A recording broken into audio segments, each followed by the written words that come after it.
Ya Sport Lovers, terima kasih ya. Tentunya masih bersama kami di Sport 55 dan seperti janji saya tadi di segmen kedua ini kita masih akan sedikit membahas terkait dengan hasil pertandingan Liga Champions di mana ada beberapa pertandingan-pertandingan Champions itu yang cukup menarik untuk kita analisa dan mungkin langsung saja nih kita akan analisa di yang pertama di mana ada klub baru ya baru bergabung seperti itu Sheriff melawan Shakhtar Donetsk dan dia bisa memberikan kejutan gitu ya dengan menang 2-0. Nah, kalau misalnya menurut analisa Bung Fahmi ini seberapa sangarnya si Sheriff ini dan berapa besar kewaspadaan yang harus dilakukan oleh klub-klub yang lain yang bermain di Liga Champions. Di sini membuktikan Bung, bahwasanya status Liga Champions ini sangat krusial, bahkan betul-betul kasta tertinggi di benua Eropa Bung. Iya. Karena siapapun timnya, jikalau sudah berlaga di Liga Champions, maka mereka akan all out. Oke. Baik dari segi bertahan, menyerang maupun apapun akan dilakukan Bung untuk bisa mengambil poin, untuk bisa lolos di babak 16 besar. Ya. Dengan Sheriff permainannya tidak terlalu jelek Bung, bagus. Cuma dia sesekali mengandalkan counter attack, serangan balik. Oke, manfaatkan itu ya. Ya, terbukti dengan 2 gol yang tercipta itu semua lewat long ball Bung, dari sayap ke tengah dan akhirnya masuk. Akhirnya menjadikan gol ya Gol. untuk Sheriff dan tentunya kalau kita sedikit berbicara soal sejarah, Shakhtar Donetsk ini pernah mengalahkan klub besar juga ya. Iya. City. City. Ya, City dan tentunya ini juga salah satu kejutan yang luar biasa karena yang pernah mengalahkan klub besar itu ternyata kalah oleh tim yang baru bergabung begitu ya di Champions. Jadi ya tentunya seperti yang tadi di segmen awal Bung Fahmi bilang bahwa semua tim yang ada di Liga Champions itu tidak boleh dipandang remeh. Karena pasti adalah tim-tim hebat semua di setiap liga yang ada gitu ya. Jadi ya tentunya ini menjadi warning juga nih untuk setiap tim, entah itu tim besar ataupun tim yang kecil ya. Setidaknya bisa mengantisipasi lah dan bisa memaksimalkan setiap laga yang dilakoni. Oke, kita ke selanjutnya di pertandingan yang kedua. Kalau misalnya kita lihat di sini ada yang menarik juga antara PSG ya. Yang cukup mengkhawatirkan sih sebenarnya karena banyak yang mengharapkan dia menang di sini tapi ternyata dia hanya maksimal bisa imbang satu sama. Padahal di situ ada Messi, ada Mbappe, ada Neymar, ada Ramos, ada pemain-pemain hebat, Donnarumma pun yang notabene ini adalah kiper terbaik dunia. Itu ternyata kebobolan juga. Dan nggak main Bung di sini Bung. udah main ya. Yang main kelat nafas. Ya, oke. Tapi kalau misalnya kita lihat cukup ini juga ya, cukup mengecewakan seperti itu. Nah, kira-kira menurut Bung Fahmi apa nih yang apakah strateginya yang tidak terlalu ini maksimal begitu atau mungkin chemistry dari setiap pemain belum terlalu hidup sehingga belum bisa maksimal diberikan oleh PSG untuk fansnya? PSG ada beberapa pemain yang tidak dimainkan di laga ini seperti Gianluigi Donnarumma diganti dengan Keylor Navas. Tapi walaupun itu pergantian dilakukan oleh Mauricio Pochettino di beberapa sektor lapangan tengah baik dengan kiper itu sebenarnya tidak berpengaruh Bung karena Keylor Navas dengan Donnarumma sama-sama luar biasa kalau menurut saya. Sama-sama hebatnya sih kalau hebatnya menurut saya. sama, Iya. Betul-betul. Tapi jadi bukan itu inti dari permasalahan, bukan dari segi individual pemain, tetapi bagaimana Mauricio Pochettino belum menemukan skema yang tepat untuk mengumpulkan para bintang PSG ini diramu dengan sebagai sebuah tim. Kayaknya keegoisan masih ada ya. Masih ada. Dan itu Pochettino sendiri menyatakan bahwasanya tim ini masih dihuni oleh pemain-pemain luar biasa, tetapi belum menjadi sebuah tim. Baru memang tidak mudah untuk menggabungkan beberapa pemain hebat. Padahal yang dimainkan di lini depan sudah Messi, Neymar, Mbappe. Betul. Tapi itu pun hanya bisa mencetak 1 gol dan ada 1 tendangan Messi dari kotak penalti itu pun membentuk tiang gawang. Tiang gawang ya, tidak sempat ini. Tapi itu tidak membuktikan bahwasanya seharusnya mereka bermain imbang, Bung. Iya. Pasti seharusnya sebagai pelatih, sekarang ini bola panas ada di Mauricio Pochettino. Betul. Apakah dia layak melatih tim sebesar Tim hebat, PSG ya. yang dihuni oleh beberapa pemain hebat?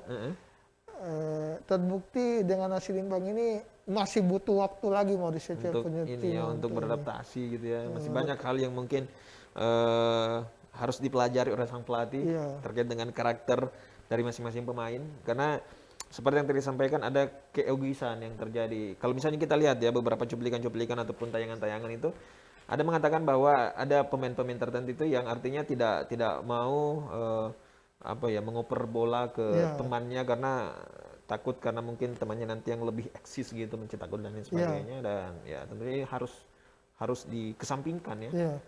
Karena dalam sepak bola khususnya, biar bagaimana strategi sangat dibutuhkan. Iya. Bukan hanya segi permainan tim, terkadang memang harus mengandalkan skill individu. Iya. Tetapi ada beberapa momen yang harus kita mengandalkan kinerja tim. Benar, tim ya. Jikalau tidak mampu untuk dieksekusi sendiri, sebaiknya diberikan ke teman untuk Ya, dieksekusi. jangan terlalu memaksakan ya. Iya, jangan terlalu memaksakan. Dan di laga kali ini waktu melawan klub Brugge ini, saya lihat yang lebih banyak big chance-nya, peluang-peluang besarnya itu adalah klub Brugge. Oke. Klub Brugge ada beberapa, ada tendangan free kick-nya yang sangat luar biasa, bahkan dihalau oleh Kerat Navas. Ada 2-3 big chance yang diperoleh oleh klub Brugge. Tapi sedangkan PSG, pemain depannya memang beberapa kali memberikan ancaman, tetapi hanya sekedar, tapi bisa dihalau oleh pemain belakang. Terbukti gol PSG yang nyetak bukan 3 pemain depannya, Iya betul. tapi Ander Herrera yang notabene dia pemain tengah sebagai pengatur serangan. Skema itu kan membuktikan bahwasanya ada apa? Iya. Ada ketidakkompakan mungkin ya dari ketiga pemain ini. Lini depan dari PSG mungkin ada artinya semua mempunyai keinginan untuk mencetak gol, tapi karena terlalu individualisme sehingga tidak terbangun serangan yang betul-betul bisa menghasilkan sebuah gol seperti itu. Bisa jadi juga, Bung, karena faktor ada pemain yang sudah tidak ingin berada di tim tetapi tetap dipaksakan. Itu juga sangat sangat berpengaruh besar. Iya, sebenarnya tidak bagus sih Tidak untuk baik. ini ya. Sebesar apapun nama seorang pemain itu, tapi kalau misalnya hatinya sudah tidak di situ, ya pasti dia mainnya tidak akan maksimal. Ya, Betul. seperti itu. Dan ya kalau misalnya kita lihat sebenarnya keberuntungan juga sih sebenarnya PSG ini tidak kalah gitu ya. Kalau misalnya tadi saya dengar analisa dari Bung Fahmi, sangat banyak sekali peluang-peluang yang diciptakan oleh lawan, tapi untungnya itu tidak menghasilkan sebuah gol, hanya satu yang tercipta. Dan di sini masih setidaknya masih ada harapan lah gitu ya, karena skor masih imbang. Tapi untuk kedepannya ya tentunya ini tidak boleh diulang lagi oleh PSG ya, apalagi kalau misalnya dia melawan klub-klub yang mungkin dihuni oleh beberapa pemain-pemain hebat juga ya. Kalau misalnya kan ini lawannya kan kita mungkin banyak yang tidak terlalu merasa bahwa bakal imbang seperti itu ya. Betul. Apalagi kalau misalnya kita bandingkan antara pemain-pemain dari kedua klub ini, ya otomatis mungkin setidaknya skor bakal 2-0 atau 3-0 lah gitu ya. Dan tentunya ini sebenarnya cukup mengecewakan untuk para fans dari PSG, tapi ya mau tidak mau namanya bola masih bundar gitu ya. Masih banyak hal yang bisa terjadi. Intinya ini adalah pelajaran yang berharga untuk sang pelatih dan juga para pemain supaya tetap selalu memperhatikan. Dan mungkin ada juga perasaan menganggap remeh lawan. Itu biasanya seperti itu tuh. Menganggap remeh lawan sehingga pada saat mereka bertanding tidak ada yang maksimal dan akhirnya blunder, kacau di lapangan dan tidak menghasilkan apa-apa sama sekali. Tapi ya setidaknya masih imbang dan masih aman lah begitu ya. Dan ini masih laga pertama, Bung. Masih panjang, ada 5 pertandingan lagi. Dan tentunya ini harus dimaksimalkan lah gitu ya untuk klub-klub sekelas PSG begitu, biar mukanya masih bisa dipampang gitu ya. Oke, baik Bung Fahmi, kita tinggalkan PSG, kita lanjut. Yang menarik juga di sini ada Inter dan Real Madrid. Ya, kalau misalnya kita lihat Inter juga kan tentunya dihuni oleh beberapa pemain hebat, Real Madrid pun seperti itu. Dan kalau misalnya kita lihat di sini skornya 0-1 ya, yang banyak orang yang menganggap bahwa pemain muda Madrid ini adalah sosok apa ya artinya bintang baru, Ya, begitu ya, karena sudah bisa memberikan support yang luar biasa sehingga Madrid bisa menang ya. 1-0 melawan Inter. Nah, sedikit analisa Bung Fahmi nih terkait dengan pertandingan itu. Pertandingan kita harus ketahui bahwasanya Inter memang bermain di kandang sendiri Mhm. di Giuseppe Meazza kandang mereka Iya. di Milan.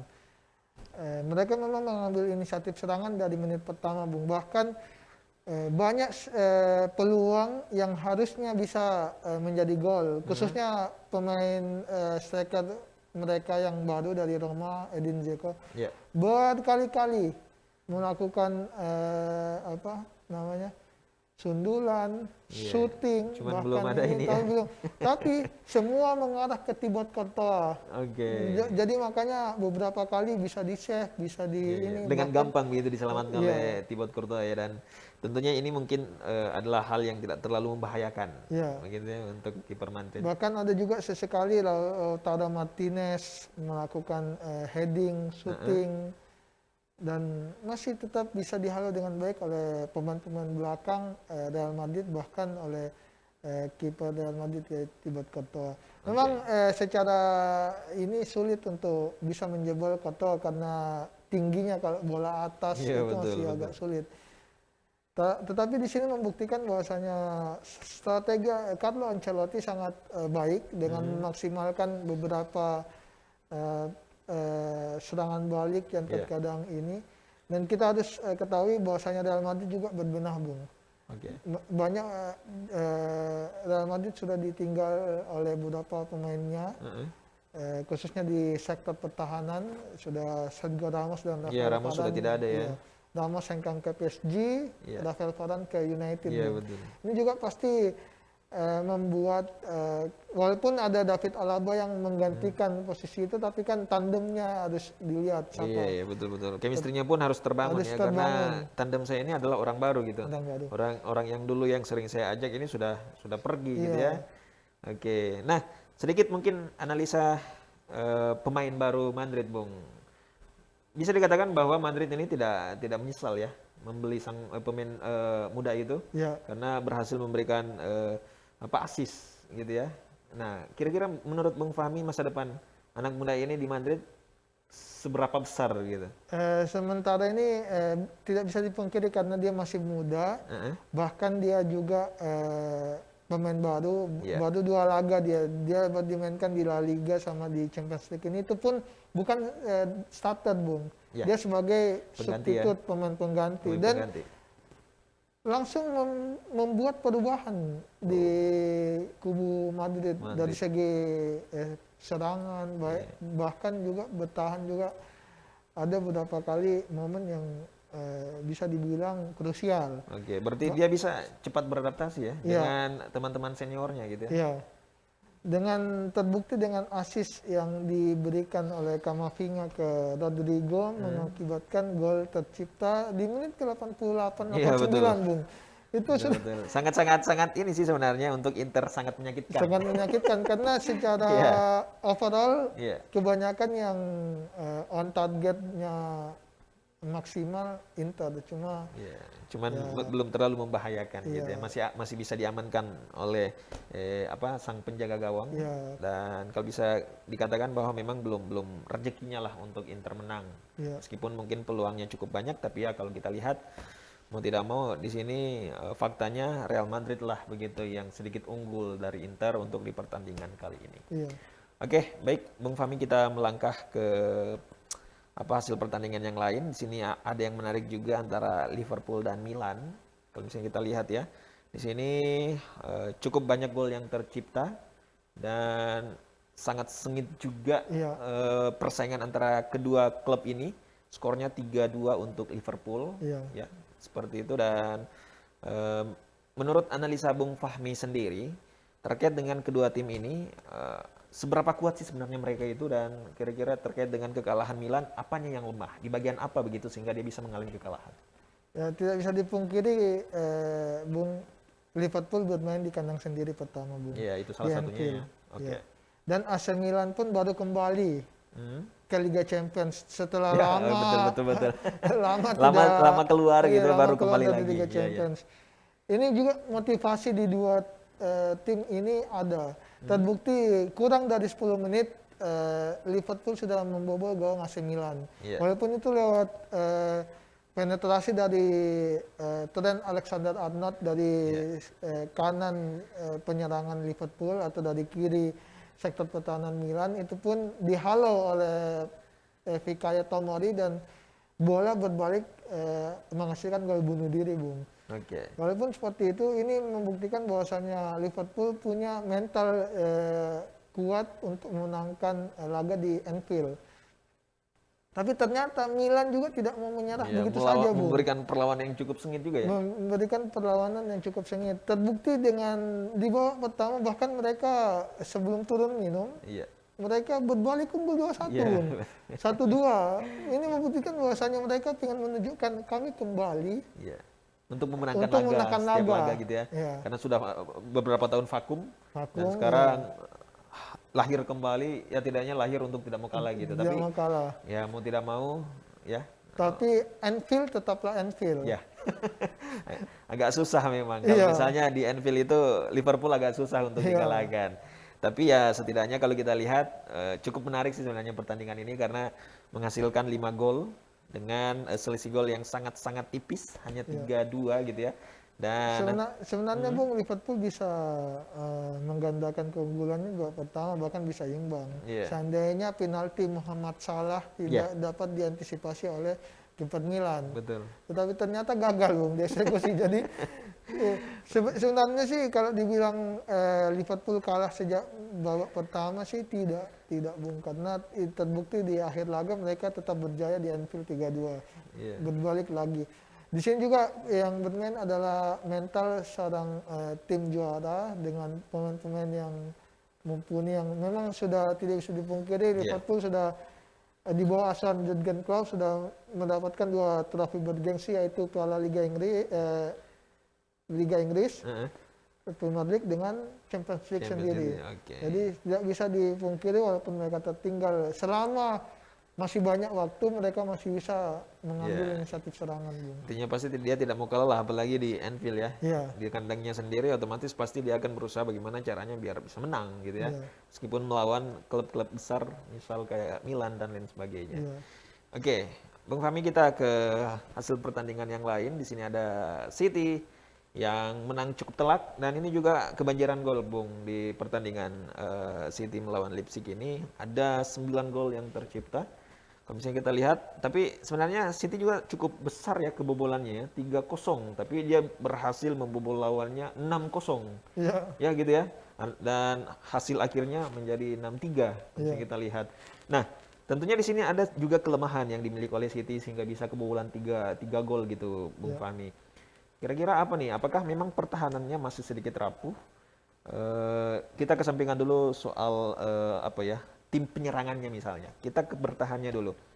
Ini kalau misalnya tim yang bagian depan ini tidak tajam, otomatis pasti dia akan kalah kalau misalnya kita lihat ya. Karena dia kebobolan 3-0 itu tidak sedikit itu. Cukup banyak kalau misalnya kita lihat. Nah, kira-kira apa nih yang harus dievaluasi dari tim pertahanan dari City sendiri? Pep Guardiola memang beberapa kali merotasi pemain belakangnya. Ini terbukti bahwasanya sektor pertahanan dari Man City masih ada celah yang bisa dieksploitasi oleh tim-tim lain. Yeah. Biasanya kan yang tidak pernah diganti oleh Pep hanya Ruben Dias. Tetapi tandem yang biasa untuk bermain dengan Ruben Dias, terkadang Pep mengandalkan John Stone atau Aymeric Laporte dengan Nathan Ake. Dan di laga kali ini dia mentandemkan Nathan Ake dengan Ruben Dias. Dan kita tidak bisa pungkiri Nathan Ake ini kan masih ibarat bisa digolong pemain muda. Dan juga agak minim pengalaman gitu ya? Karena sebelumnya dia bermain di klub Bournemouth. Tentu laga sebesar ini ada beberapa faktor yang mungkin bisa Mungkin masih gugup ya, masih gugup. belum terlalu terbiasa begitu, apalagi di Champions ini. Iya, tapi itu bukan faktor utamanya. City memang jikalau mereka menghadapi tim yang bertahan total, Iya. dan bagaimanapun Leipzig masih bertahan. Jikalau dia melancarkan serangan balik atau counter attack, maka ya terkadang begini. Iya, Man City. betul. Tapi untungnya bagian depannya tajam juga ya. Ya, bukan Berhasil hanya tajam sebenarnya pemain belakangnya, kan gol pertama yang nyetak Nathan Ake, Bu. Iya, betul. Defendernya lewat situasi set piece tendangan sudut, sundulannya Langsung bisa masuk ya. masuk. Oke. Bahkan mereka unggul lebih dulu 2-0 Iya. lawan RB Leipzig. Sebenarnya kalau dibilang sektor pertahanan lemah sih tidak terlalu juga, Bung, karena mungkin terlalu fokus menyerang, bahkan Iya, lupa akhirnya, terkadang. iya betul. Kadang sih seperti itu ya. Kalau misalnya kita fokus nyerang, kadang pada saat ada counter attack itu kita kewalahan Iya. gitu, dan akhirnya kita kebobolan, dan ini cukup disayangkan begitu. Makanya tim-tim yang bermain melawan City kan bermain 8-9 pemain di depan bola, Bung. Iya. Jadi setengah lapangan. Iya. Jadi kalau bermain melawan City, kebanyakan tim-tim itu melakukan long pass jadi dia tidak melakukan serangan seperti semestinya, Bung. Iya, Dari iya. pemain belakang ke tengah ke depan. Tapi biasanya Langsung dari pemain long ball belakang gitu ya. long ke depan. Habis long ke depan ke sayap langsung masuk ke kotak penalti. Dan 3 gol dari RB Leipzig dicetak oleh 3 pemain yang sama, Bung. Nkunku. Pemain muda juga. Hat-trick ya. Hat-trick. Wow. Dan dengan situasi yang sama tuh. Iya. Sundulan. Dengan apa ya, alur bola yang mirip-mirip Mirip-mirip, gitu ya. Dari ya. gol kedua dan gol Dan gol ketiga tiga gitu ya. mirip-mirip. Itu membuktikan bahwasanya sebenarnya kalau makanya Pep menghabiskan 1, berapa triliun dolar gitu lah untuk merombak City, dan khususnya di pertahanan.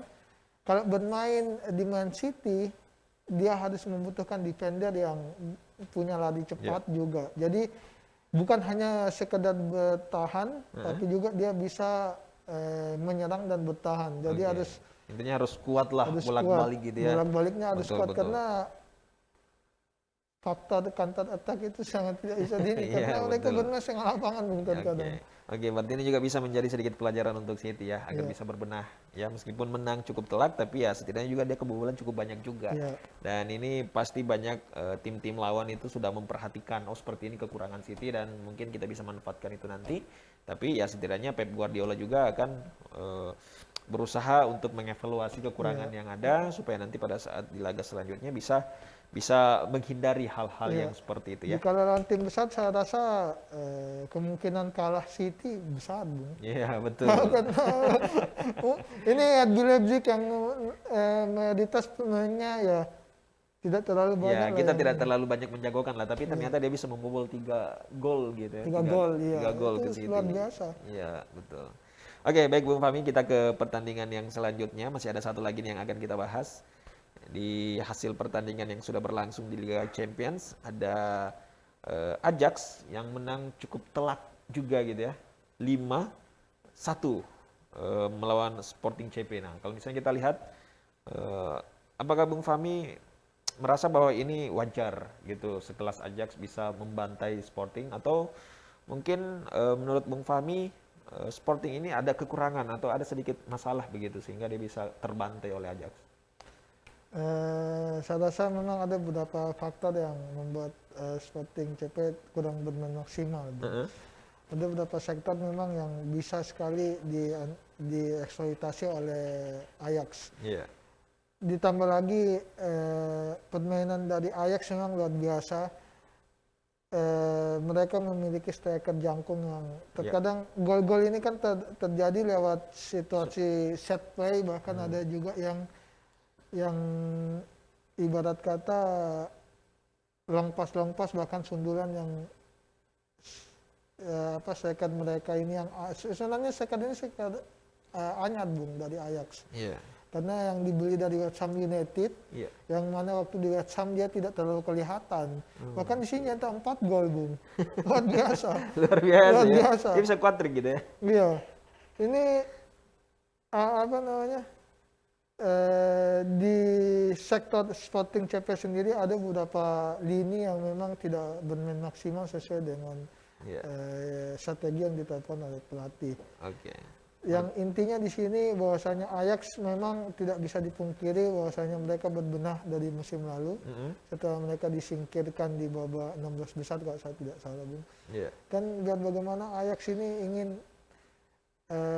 membuat tim mereka berjaya di Liga Champions juga, Bung. Betul. Apalagi kalau misalnya kita lihat akademinya kayaknya dia yang terbaik ya Iya. di dunia hingga saat ini kalau saya tidak salah. Dan tentunya ini harus dimaksimalkan gitu ya untuk Ajax karena mempunyai akademi yang sangat-sangat bagus untuk membina pemain-pemain muda. Tapi ya tentunya di sini terbayarkan begitu. Tapi kalau misalnya kita lihat ya dengan mengalahkan Sporting 5-1 ya mungkin itu belum cukup untuk mereka karena mungkin kalau misalnya mengalahkan 5-1 untuk Barcelona mungkin ya baru Iya, mereka baru, cukup puas gitu ya. Tapi ya nantilah kita lihat di laga berikutnya karena masih panjang laga ini. Iya. Masih panjang perjalanan para setiap tim kira-kira bagaimana apakah bisa konsisten dengan kemenangannya atau untuk yang kalah bisa bangkit begitu dari kekalahannya. Nah nanti kita bisa saksikan bersama. Oke baik Bung Fahmi, kita cukupkan dulu untuk segmen kedua ya. Jadi untuk pembahasan hasil pertandingan Liga Champions kita cukupkan untuk segmen 1 dan 2. Nanti di segmen ketiga kita akan sedikit mengulas pertandingan gitu yang artinya sangat-sangat ditunggu. Ya, ada 2 pertandingan yang cukup menarik atau bahkan bisa dikatakan big match gitu ya untuk pertandingan Liga Inggris dan Liga Italia nanti kita akan bahas nanti setelah jeda gitu ya. Oke baik, Sport Lovers jangan kemana-mana. Sebentar kita akan lanjut lagi di segmen ketiga. Jadi jangan kemana-mana, tetap di Sport 55.